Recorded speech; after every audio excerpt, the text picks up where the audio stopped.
The following are exercises we have prescribed to our mentees. Here are those exercises.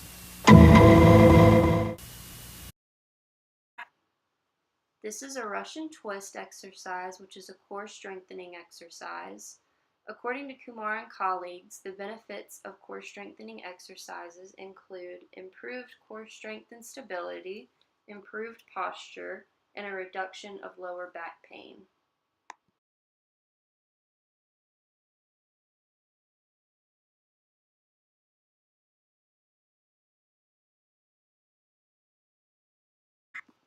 This exercise is an abdominal crunch, which is also a core strengthening exercise. When performing this exercise, be sure to keep your knees bent and your back flat as you bring your chest towards your knees.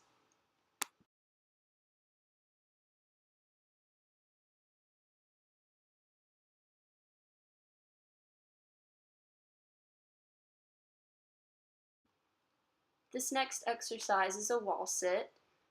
Be sure when performing this exercise that you are keeping your knees at a 90-degree angle and your back flat against the wall, supporting your body.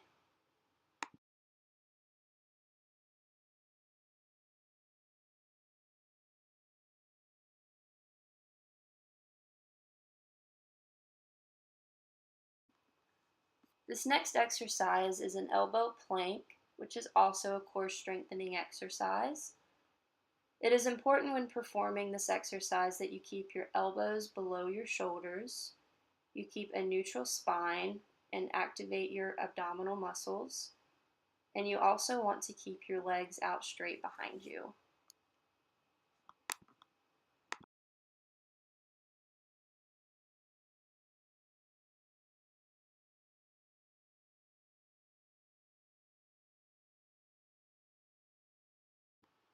This exercise is a leg raise. It is also a core strengthening exercise.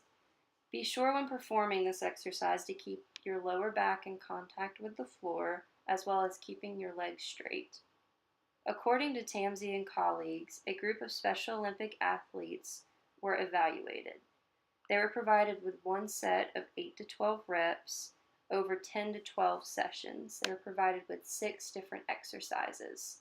At the end of the intervention, it was found that their muscular strength improved as well as their overall physical fitness.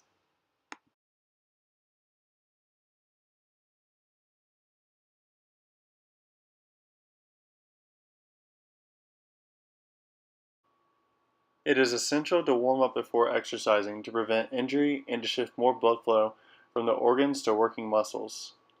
The following warm-up exercise is called frog kicks.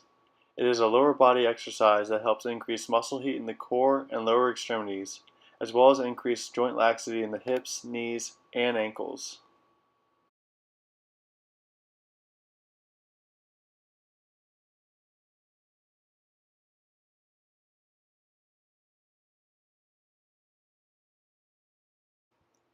The next warm-up exercise is called shoulder rolls. It is an upper body exercise that helps increase muscle heat in the upper extremities, as well as increase joint laxity in the elbows and rotator cuff.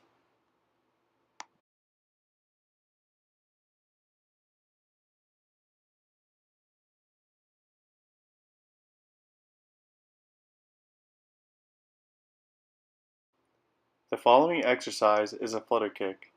Flutter kicks are beneficial for increasing lower body muscular strength, as well as improving cardiovascular endurance if performed for long durations.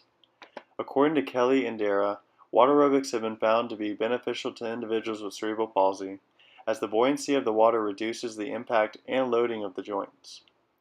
The water also eliminates the need for strong balance and postural control, which are commonly required for most land-based activities and exercises.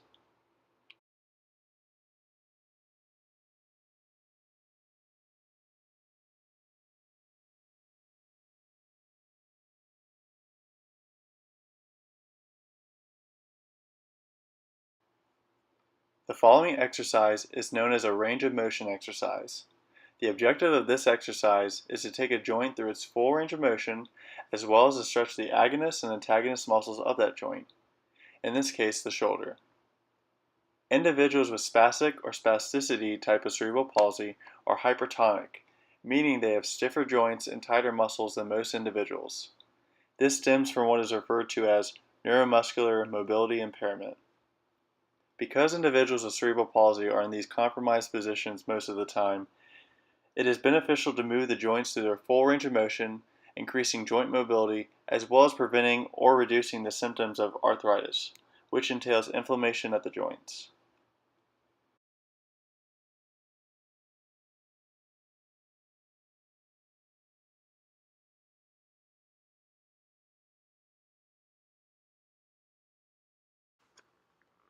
This is a range of motion exercise for the elbow.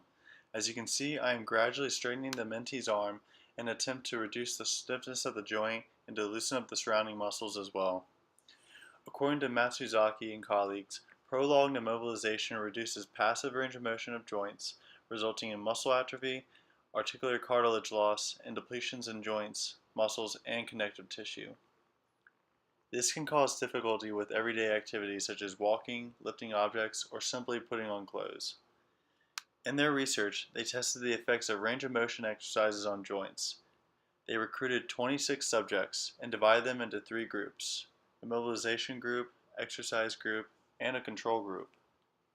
After a 2-week intervention of daily range of motion exercises, the exercise group found improvements in the joint capsules of their knees, while the control and immobilization groups did not.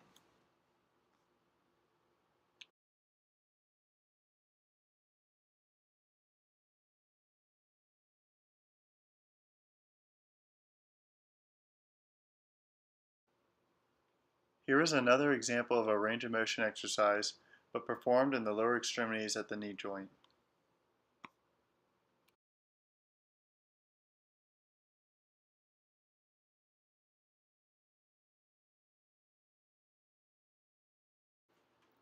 And the last range of motion exercise performed here is at the hip joint.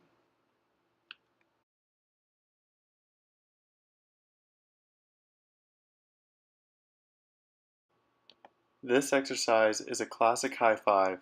It is beneficial for building and maintaining muscular strength at the shoulder joint while also improving in dexterity. Muscle control and coordination can be challenging for an individual with cerebral palsy, so it is important to improve in these areas as much as possible.